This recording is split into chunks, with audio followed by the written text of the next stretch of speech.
Hey, you believers, non-believers, unaffiliated believers, sort of believers, and even you think I'm a believers, welcome. My non-university students, welcome to the Uncensored Unprofessor, a weird show where things like beauty, nuance, history, holiness, and wisdom are embraced for the sake of meaning. Okay, I just have to say more about the clown rodeo. I mean the presidential election. It's one thing if a candidate loses. That's part of trying to persuade the electorate. But it's another thing if there are glaring discrepancies to the election process, right? Come on. And then, perhaps worse than the discrepancies themselves, the unwillingness on the part of nearly all the media, social media, and the Democrats to consider the claims, charges, affidavits, statistical anomalies, and 1:30 a.m. vote dumps. That is when it starts to become uber galling. And again, then we have the air quotes, independent fact checkers weighing in and telling us we have no right to pass on, to share those reports. It's too much. For instance, thousands of the dead allegedly voted across the nation? False. Democrat election inspectors in Arizona watched as multiple ballots they entered into a counting machine counted ballots that were marked for Trump as having been cast for Biden? False. There are, and I know because I watched them testify on TV, there are dozens and dozens of election inspectors in swing states who were denied access to observe the ballot counting? False. Or eyewitnesses say there are multiple thousands of ballots that are perfectly completed for only one candidate on the entire lengthy ballot? Grotesquely false. Or poll observers say there are thousands of ballots where the exact same ink and the exact same size circle bubble was filled in? And that those phony ballots were themselves run through copy machines and recounted?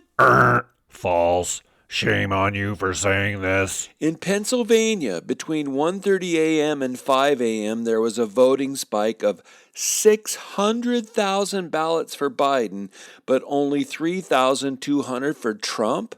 That's statistically impossible.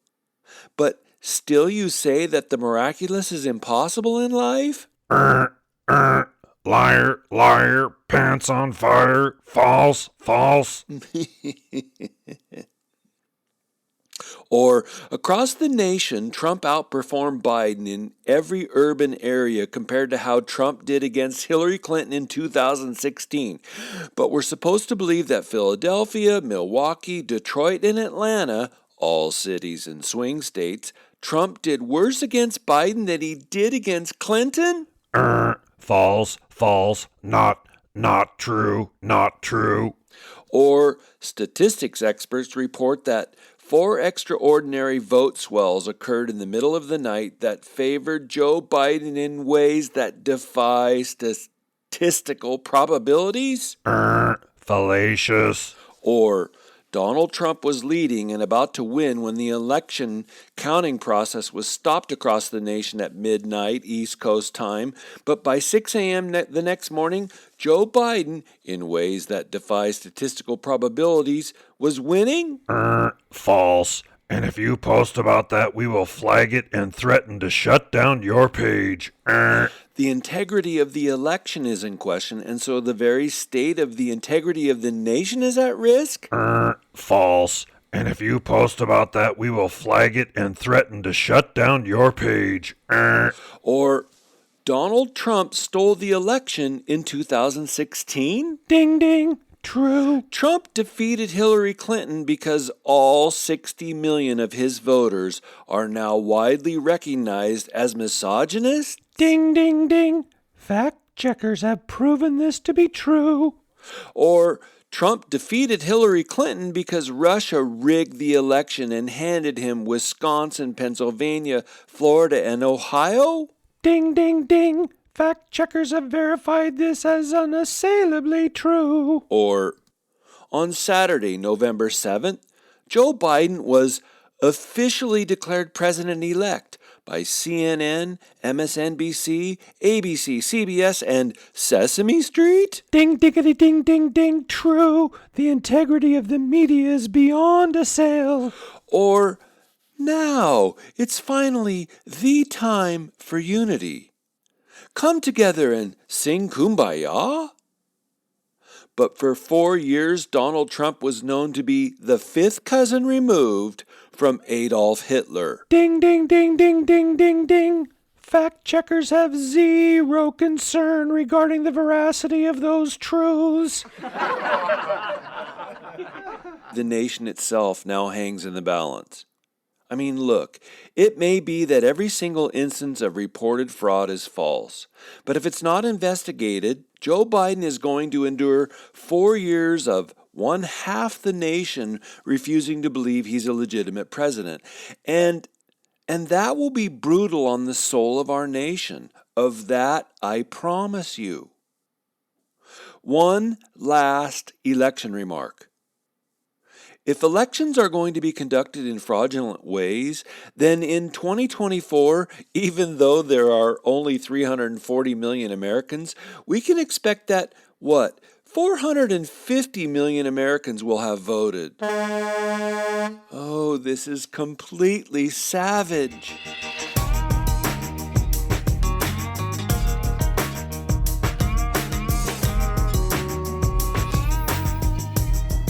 Good, beautiful morning to you, my listener. I'm sitting here on a frigid 29-degree morning with a kitschy New York stocking cap on my head, the kind that has tassels with the little balls that dangle down to your chest.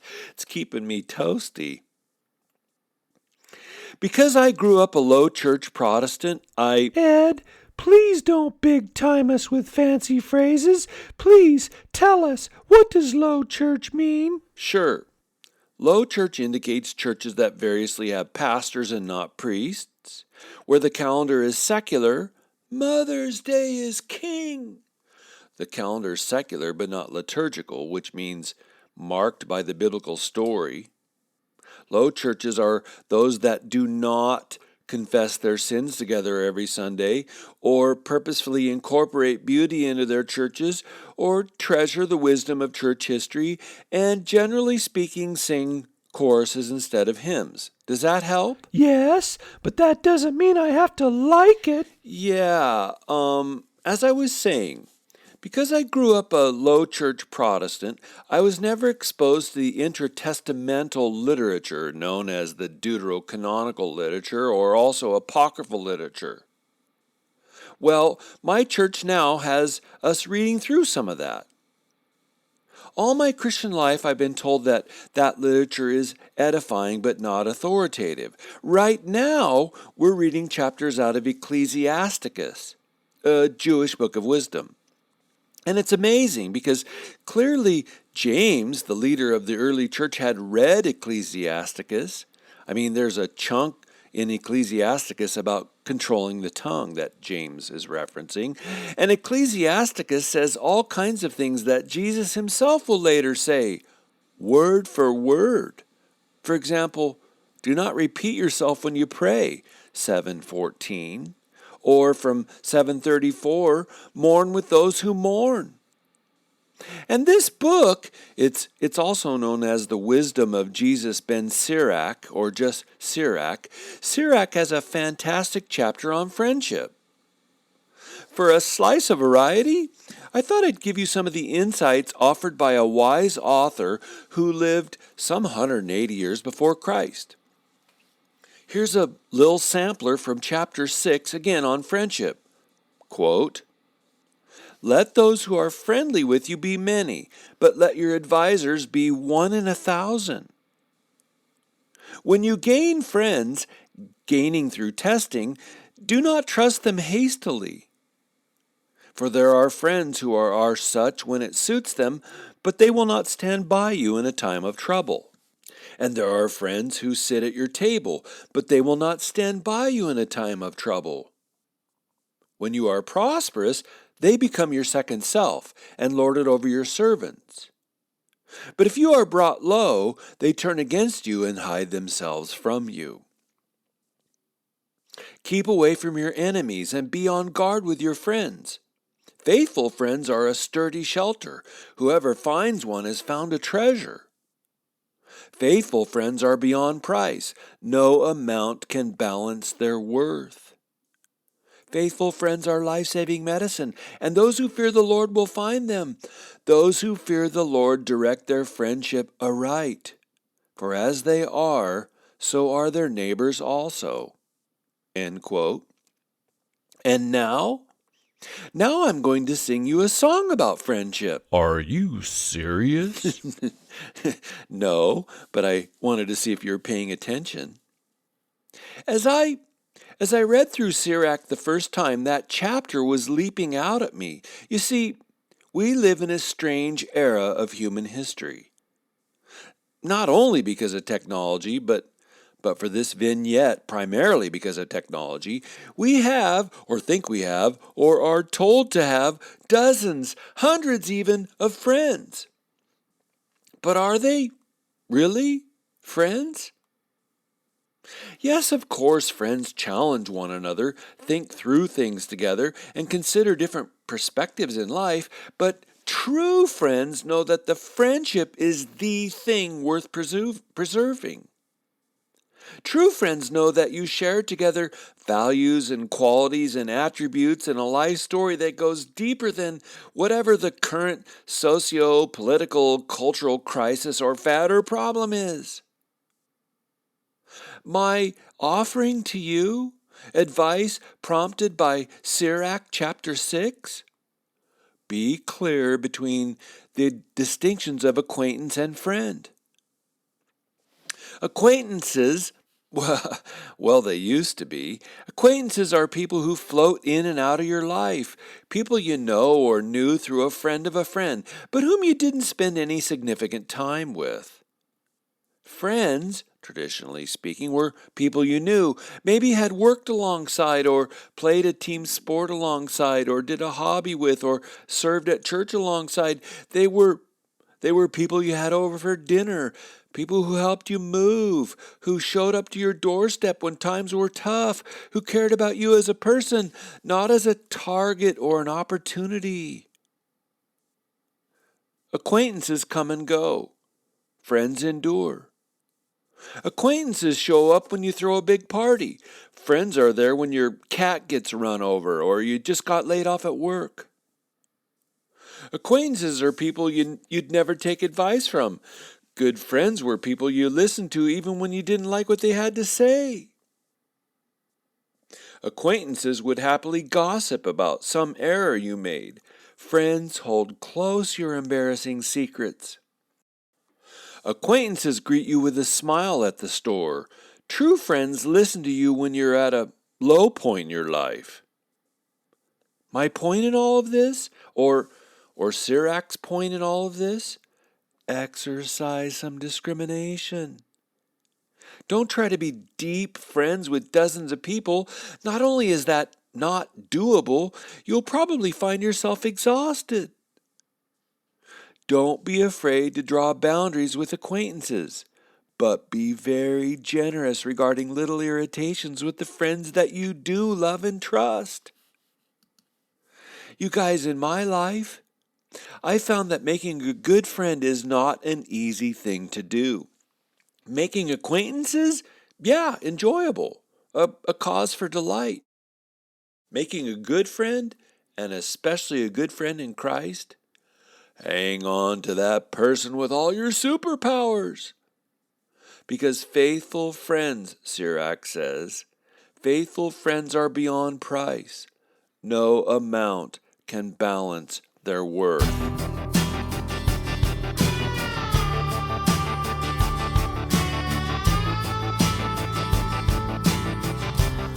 My listener, if you have even the slightest bit of introspection about you, I'll bet you assess your life path. And when you look back and take stock of who you are, where you are, what you are, you probably notice the big events, the large hurdles, the incredible incidences, and think that those are what brought you to this point. And doing that's just human nature. We examine our life journey and we take stock of all the important events, the biggies, the significanties. I mean, I do that. I think of my family's configurations and disjoinings when I was a kid. I think of the different towns where I grew up, the boyhood church I attended, the sports I played. Significant to my own life's path, I think of the decision I made to leave Oregon and move down to Southern California for college. The people that decision put me into contact with, not least of which is my wife. Wow. Moving out of state as a young man, a decision that changed who I am as a soul. Or the car wreck I was in when I was 16, or being invited to speak to the youth group, or the birth of any one of my 3 kids. Just miraculous every time, every one. But my own list would be extensive of the things that I think were the biggies that changed my life or that redirected my life. And I mean, even when we read the Bible, we tend to work the same hermeneutic, the same interpretive methodology. We read through the Old Testament and we think that life in the ancient world was just one supernatural, momentous event after the other. God did this, bam! Then he did that, slam! Then he was with this person and kapow! Everything changed. And he was with that person and kablooey! Everything was suddenly better. Or, goodness, and I don't at all mean to denigrate the biblical stories, but when we read through, say, the book of Acts, like I am right now, it's just one miraculous event after the other. We misread the Gospels and think that our own lives are a boxcar of emptiness, if only because God isn't working, wham, bam, doing miracles, bling, ting, changing everything and saving everyone. Holy mashed potatoes. My life is so ordinary. Or especially today, and this will tie back into my remarks about social media acquaintances, we see, there's that element of hermeneutics again. We see other people's social media posts and pages and think, man, compared to them, my life is so boring. Look at all the fun she's having. Wow, look at how constantly exciting his life is. Scrolling through my own Facebook feed, it looks like everyone else, everyone except me, is enjoying life to the hilt, moving from one constant thrill to the next while I live here in lusterless land. And not to be a Debbie Downer, Wah, wah. but studies are already showing that social media is, in light of all of that, in light of the little that I just described, social media is a source of widespread depression. Now, leave alone how ugly people are to acquaintances on social media, right? Gosh, the weird things people come onto my page and say out there in the open for everyone to see. Don't you see how ugly you're being? Leave alone the constant online social ugliness. Social media also causes us to think that everyone else is leading lives full of excitement and fun and thrills. All of that compared to our normal and mundane life. And that leads millions, especially women, studies show that leads millions into depression. And again, that's because we suppose or are led to believe that life is one big moment after the other. So this is about perspective, man, perspective. But mostly, that's mostly not what it's about. That's not really how our lives turn out the way they do. Not really. Life is far more a matter of incrementalism, gradualism, drip, drip, drip, drip, drip. And we engage patterns of behavior, or just as important, we engage patterns of belief that end up making us different people, different souls than we would have if we had engaged different patterns. Are you with me? The belief that you can never leave that abusive situation, that abusive relationship, will over time eventually suck the life out of you. The pattern of inactivity, maybe it's one of playing hours per day of video games, or maybe it's one of smoking a joint every evening, all the while never going out for a bike ride or a hike. That pattern of inactivity will make you become a different you across life's journey. Or the belief that you're not good enough to have a relationship with Christ. That kind of lie will be the death of your soul, both in this life and the life to come. Or the attitude, oh, holy shnikes, the attitude that your life sucks because of all the things that happen to you. The notion that you're a helpless victim who cannot finally take proactive steps to improve your situation, that must finally lead you into bitterness and resentment. And man, if anything will disease a soul, it's bitterness and resentment. I mean, really, what do you call a bitter German? Sauerkraut? What album did I listen to while I was working on this episode? Sure, Al Green, the Bell album. Released in 1977, I bought it at a record store in early 78, and the title song Bell is a beautiful blues ballad about breaking up with a girlfriend because he knows he needs God more than he yearns for her. Did you ever break up with someone whom you knew wouldn't finally share your values, your beliefs? Ouch! Poignant. Green is good stuff. I listened to that album so many times as a teenager, the needle wore through the vinyl. Such great memories. Life is drip, drip, drip. Mostly the combination of patterns.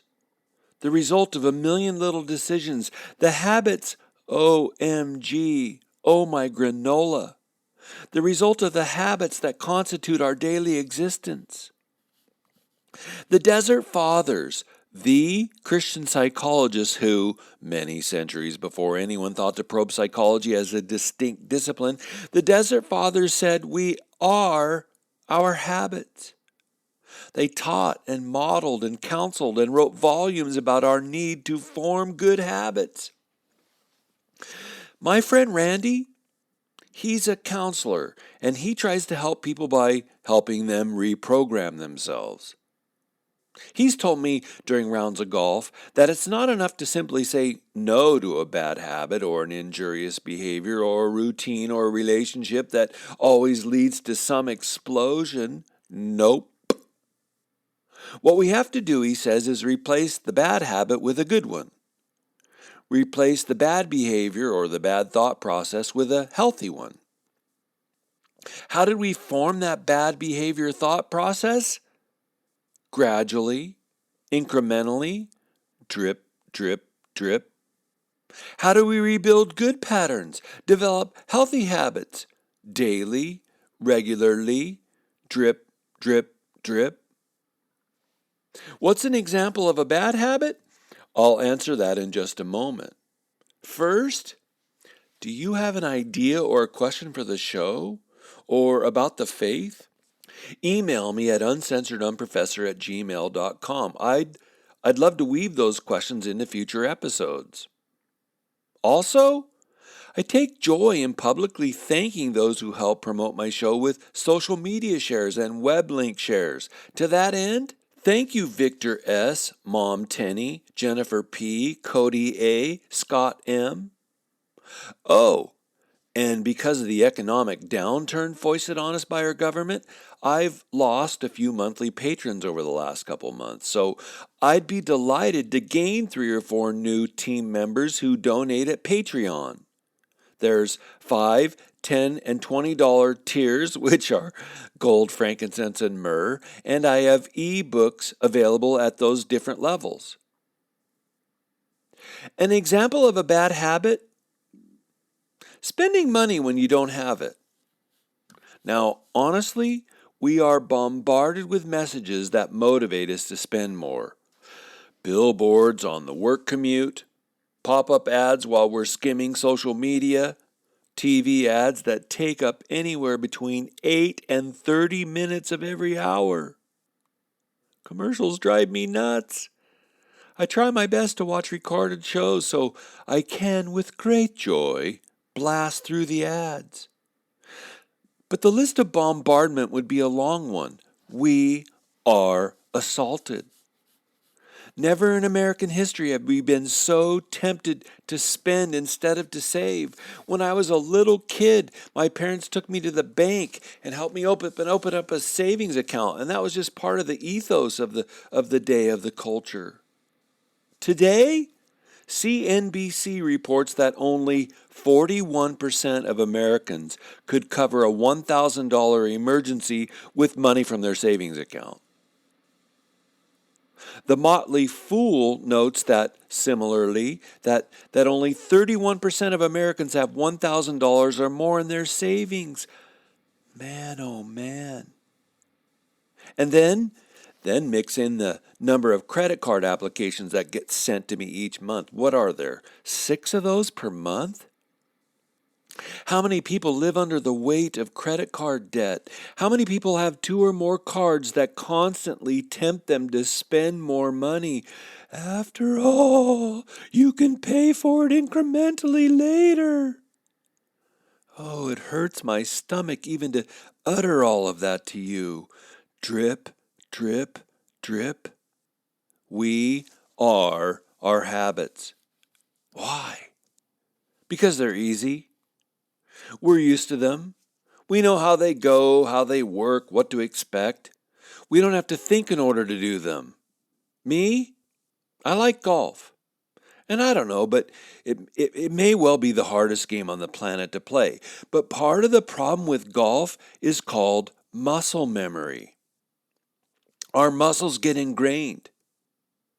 Even though we can read books about the swing, which I have, or watch videos of pros, which I have, or take lessons, which I have, our muscles get habituated, shaped, programmed.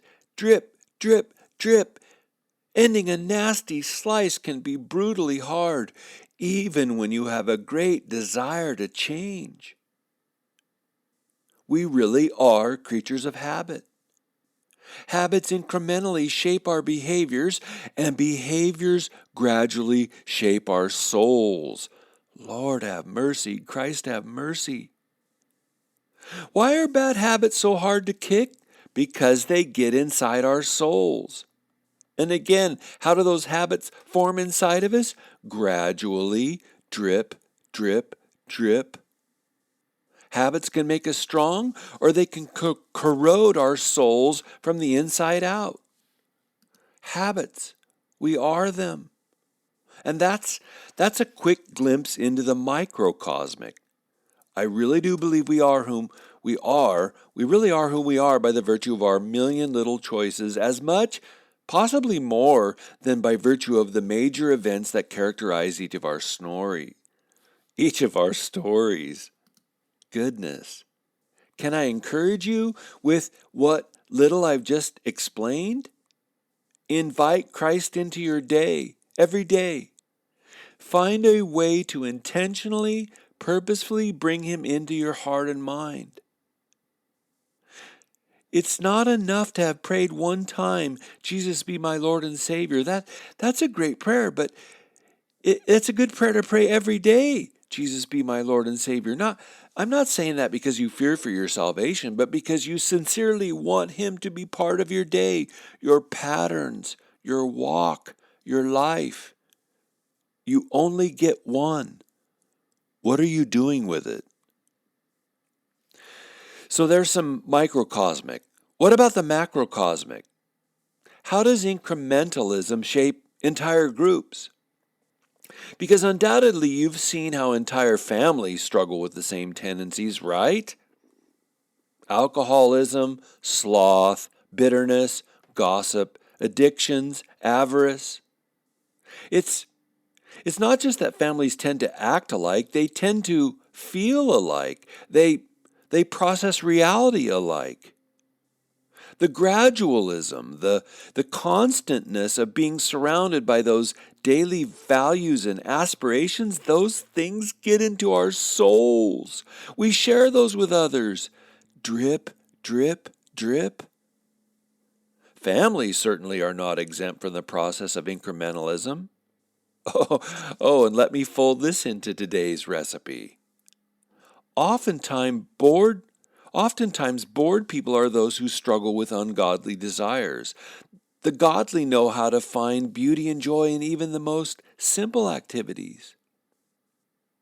So there's something about families.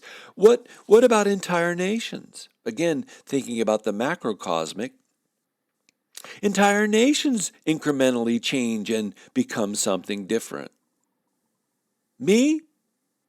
I've watched over my adult life as America has increasingly grown terrified of suffering. Even the slightest bit of suffering is supposed to be chased off as the big bad wolf. Goodness, did I ever experience that as a professor. Students would come into my office for private conversation, and one consistent theme I would try to help them with? Suffering. They would be overwhelmed by the amount of suffering that they were told is occurring in the world and that somehow is all their fault. Now, I just don't remember the generation of my youth being asked to carry the entire load of global pain. And the reason is, we knew suffering was a part of life. But incrementally, over the last 40, 50 years, kids have been taught, apparently, that suffering is to be everywhere eliminated and that it is their responsibility to end that suffering. Oh, the litany of things they're taught to worry about. It's extensive, right? I mean, for example, they're told there are children in Africa who are shoeless right now because you're wearing Nikes. Never mind that there might not even be correlations for that. There are glaring gaps of causation. Or here's another one. Cisgenderism is the greatest source of hatred for diversity in the Western world. And if you're silent about cisgenderism, you're violent. Seriously? Who takes that pant load serious? Just most of the universities. Or here's another one. The poor in America can't afford to go to college. We need to have taxpayer-funded college so everyone can attend. But not everyone should go to college. Maybe trade school, or maybe the military would be good for you. But all those slogans and so many more, they are pleas to end suffering. Am I, the you, against ending suffering? That's dumb. Of course not. Not at all. But this notion that we can and should end all suffering is naive. And more likely, it's fueled by hubris. And still further, the belief that the government should end all our problems is drip, drip, drip, a belief that was barely on the radar 40 years ago, today mainstream. There is an entire political party whose selling point is that they can, and by golly, they should, end all suffering. And those who oppose their proposed ways to end suffering, why, they're haters, of course. It's all sad and ugly in it, and it didn't arrive quickly. Like everything gradual, it slowly crept up on us, drip, drip, drip, until it turned into a flood. Or no, better, it became an avalanche. Since 2015, with the Supreme Court Obergefell ruling, I've been saying that we are watching a tectonic plate go off the cliff. If you're standing at the edge, it seems to be overwhelmingly sudden. But the truth is, it took 5 to 6 decades for the plate to reach the edge of the cliff. It happened gradually, slowly, steadily, inch, and then an entire nation going off the moral cliff, voluntarily plunging itself headlong over the philosophic cliff. It's just wild to watch. But those of us who follow the crucified Lamb, we know that suffering is part of what it means to be finite, part of what it means to live in a fallen world. We're not indifferent to suffering. I mean, seriously, we do more to end suffering around the planet than any other group. But we recognize that suffering is part of the fabric of life. And still more, we recognize that sometimes suffering is God's motivator, God's call for us to change course, to resist the path of easy habituation, to push back against the God of this age who tells us constantly, drip, drip, drip, that we should have it all, and by gum, have it all now. No, we know better. We're wiser than that. We are aware that chronological snobbery is alive and well. And frankly, we are differently habituated than that. We've signed up, we've volunteered to be disciples, to sit at His feet, to submit ourselves to His ways and values. So what? What do we do now? Please, you guys, go. Go start healthy habits. Engage life-giving traditions. Look for healthy friends, for deep friends, for Christian friends. Yearn for something deeper. It's true, you won't escape the drip, drip, drip of life, but you can, by virtue of God's grace and your free will, you can choose new paths, new patterns, patterns of beauty. Thank you so much for thinking with me today. Thank you for considering nuance with me today. May God beautifully bless this Advent season for you. Please go now and turn your beautiful God-given brains on, everybody.